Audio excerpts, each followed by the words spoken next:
You know, it makes me very sad to think that the average person thinks that they have no power, that that they're just slaves to a system that is going to do whatever it wants and there's nothing they can do about it.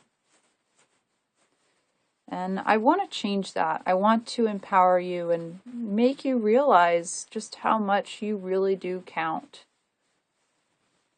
You know, so many people, they look at their checking account and they say, well, you know, I just don't make enough money to be significant.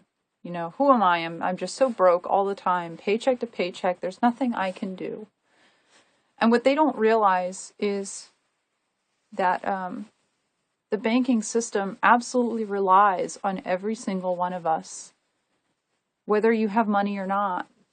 Just having a checking account, you know, if you put in $1,000, that $1,000 isn't just sitting there at the bank waiting for you to use it. It's actually being loaned out to someone else who doesn't have that $1,000, and the bank is making interest or making money off of that money that you've put in. And so what you're really using is a credit. So you may think to yourself, well, you know, I used my debit card and I bought something. But again, it's a credit. It's not actual money that's being passed. And if you ever decide one day that you are going to remove all of your money at once, you'll find this out. There's a very good chance that they will deny it or that they will release it in a set amounts, because the reality is the money isn't actually there.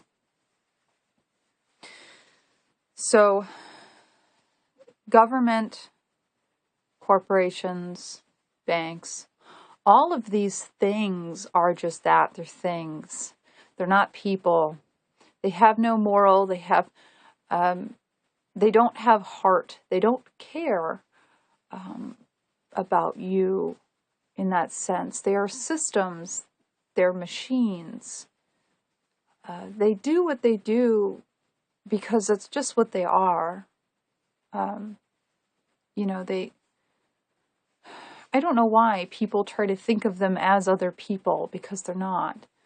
A system will always screw you over, because the only way it's kept in check, the only way it has moral, is when it is bestowed by the people. It has always been we the people that keeps government and keeps everything running in our favor. And no matter what system is in place, no matter who's ruling or who's in power, it's always the people that make the plays.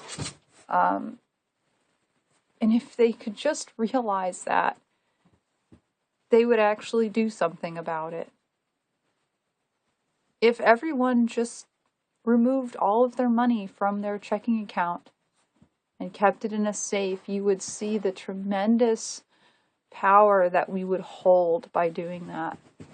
It's more than any strike, than any other thing you could do, to just take the money back and just say, no, I won't use a credit card, because if I don't have the money, then I guess I really don't need it. And then you become self-reliant. You become humbled. And this teaching is nothing new. My God, this repeats through history time and time again, through collapse and rise of every civilization. You get the same problem. When the people fail, the system fails. And right now the people are failing. They fail to realize that they make the whole thing work.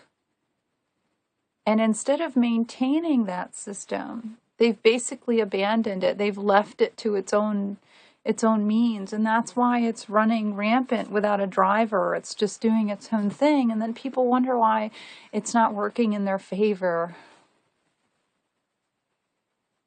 There's a reason things aren't working in your favor. They never will if you don't fight for it.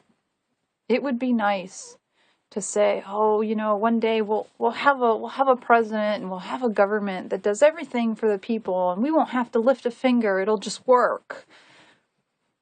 There is no such machine. They all need maintenance. They all need work. I am not excusing the bad things that happen.